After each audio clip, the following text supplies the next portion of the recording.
Assalamualaikum warahmatullahi wabarakatuh. Jumpa lagi di pertemuan keempat untuk analisis laporan keuangan, di mana kita akan membahas analisis penggunaan dan sumber dana modal kerja. Di sini, definisi modal kerja adalah konsep kuantitatif, jumlah dana yang dibutuhkan untuk membiayai operasi perusahaan yang bersifat rutin. Modal kerja adalah jumlah aktiva lancar atau gross working capital. Definisi modal kerja adalah kelebihan aktiva lancar terhadap hutang jangka pendek. Dan konsep ini menitik beratkan pada net working capital. Definisi modal kerja, dana yang dimiliki oleh perusahaan yang digunakan untuk menghasilkan laba sesuai dengan usaha pokok perusahaan sebagai besar, aktiva lancar, dan depresiasi aktiva. Di sini adalah perusahaan Arjuna, bisa dilihat neracanya sebagai berikut. Dan keterangannya, dalam penjualan barang dagang diperhitungkan laba sebesar 25% dari harga pokok. Penyusutan gedung dan mesin 20% dari harga buku. Nah, adapun modal kerja kuantitatifnya adalah kas 10 juta. Ini tadi kita klasifikasikan lagi. Piutang 25 juta, persediaan 15 juta, surat berharga 5 juta, persekot asuransi 5 juta, jumlah modal kerjanya adalah 60. Dari sini kita klasifikasikan lagi menjadi jumlah modal kerjanya 60 juta. Nah, di sini konsep kualitatif. Jumlah aktiva lancar dikurang hutang lancar. Jumlah aktiva lancar 60 juta tadi dikurangi jumlah hutang lancar 55 juta. Berarti jumlah modal kerjanya adalah 5 juta. Nah, konsep fungsional. Di sini kita menggabungkan lagi klasifikasikan ada kas persediaan barang, piutang sebesar harga pokok barang, penyusutan gedung, dan penyusutan mesin. Maka jumlah modal kerjanya adalah 51 juta. Catatan, karena laba dihitung dari harga pokok, maka investasi dalam piutang dihitung sebagai berikut, yaitu misal harga pokok 100 dikali laba 25% dari harga pokok, jadi 125 X atau 125 kali. Besarnya modal kerja yang terinvestasi dalam piutang yaitu 100 dibagi 125 yaitu 25 juta sama dengan dikali 25 juta sama dengan 20 juta. Nah, modal kerja WB Taylor. Modal kerja permanen atau permanent working capital, modal kerja yang secara terus-menerus diperlukan untuk kelancaran usaha. Modal kerja permanen dapat dibebankan menjadi modal kerja primer atau primary working capital, yaitu jumlah modal kerja minimum harus ada pada perusahaan untuk menjamin kontinuitas usaha, dan modal kerja normal, yaitu normal working capital, yaitu jumlah modal kerja yang diperlukan untuk menyelenggarakan luas produksi normal. Pengertian normal di sini adalah dalam artian yang dinamis. Oke, dan ini adalah lanjutannya. Untuk modal kerja variabel atau variable working capital, yaitu modal kerja yang jumlahnya berubah-ubah sesuai dengan perubahan keadaan. Modal kerja ini dibedakan antara lain modal kerja musiman, seasonal working capital, yaitu modal kerja yang berubah-ubah jumlahnya disebabkan karena fluktuasi musim. Sedangkan modal kerja siklis yaitu cyclical working capital, yaitu modal kerja yang jumlahnya berubah-ubah disebabkan karena fluktuasi konjungtur. Sedangkan modal kerja darurat atau emergency working capital yaitu modal kerja yang besarnya berubah-ubah karena adanya keadaan darurat yang tidak diketahui sebelumnya, misalnya adanya pemogokan, bencana alam, perang, dan lain sebagainya. Kebutuhan modal kerja, volume penjualan, perusahaan yang bekerja dengan penjualan yang konstan akan bekerja dengan modal kerja yang relatif konstan pula.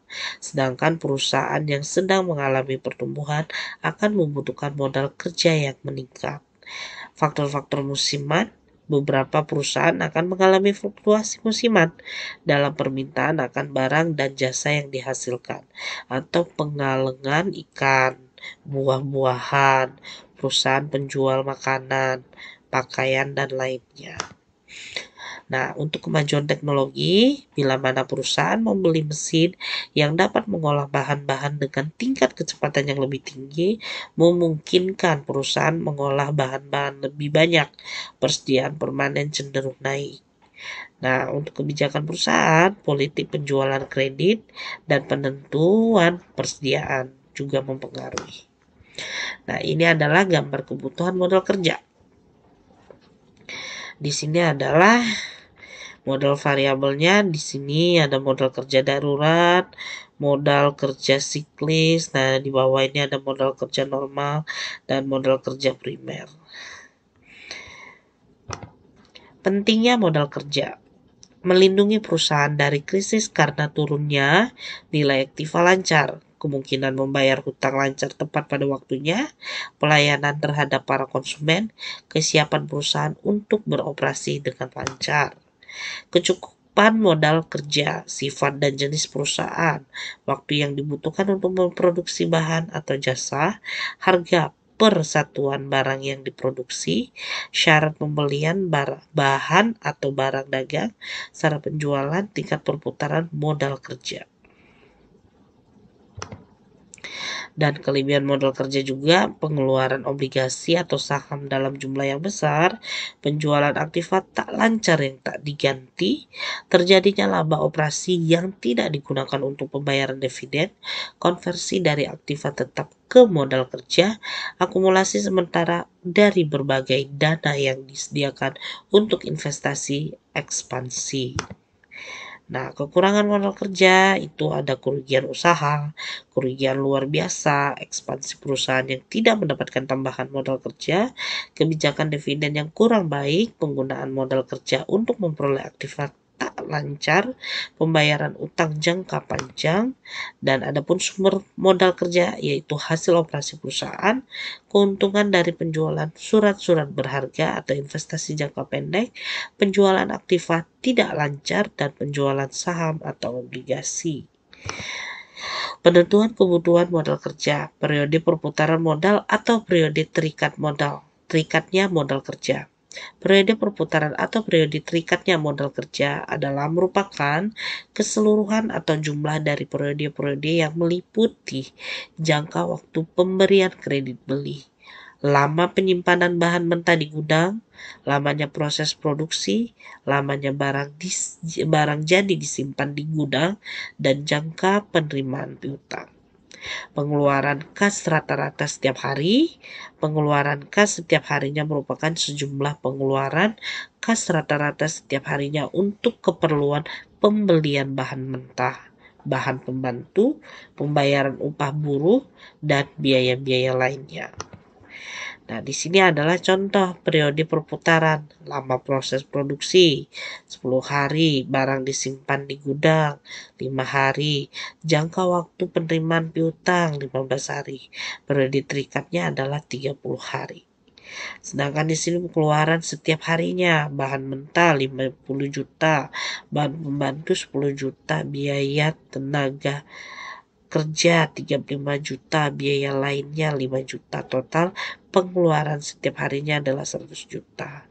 Keterangan kebutuhan modal kerja bagi perusahaan yang menjalani aktivitas usaha setiap harinya dapat menjamin kontinuitas usahanya dibutuhkan berarti 100 ribu dikali, bukan 100 juta. 100 ribu dikali 30 hari, yaitu 3 juta rupiah. Oke, mohon maaf tadi ternyata ini dalam ribu, saya salah baca. Aktiva lancar, di sini ada bagian-bagian aktiva lancar, hutang lancar, modal kerja dipluskan semua. Nah, di sini aktiva tetap jadi minus. Utang jangka panjang plus modal plus. Nah, penggunaan modal kerja, pembayaran biaya operasi perusahaan, kerugian yang diderita perusahaan, pembentukan dana atau pemisahan aktiva lancar, pembelian aktiva tetap, pembayaran hutang jangka panjang, brief, pembelian kembali saham. Nah, di sini aktiva lancar, hutang lancar, di sini modalnya jadi minus. Hutang jangka panjang minus, aktiva tetap bertambah, modal minus. Nah, ini neraca yang diperbandingkan di tahun 2000 dan 2001. Nah, ini dia kelihatan naik atau turun, tinggal dikurangi saja.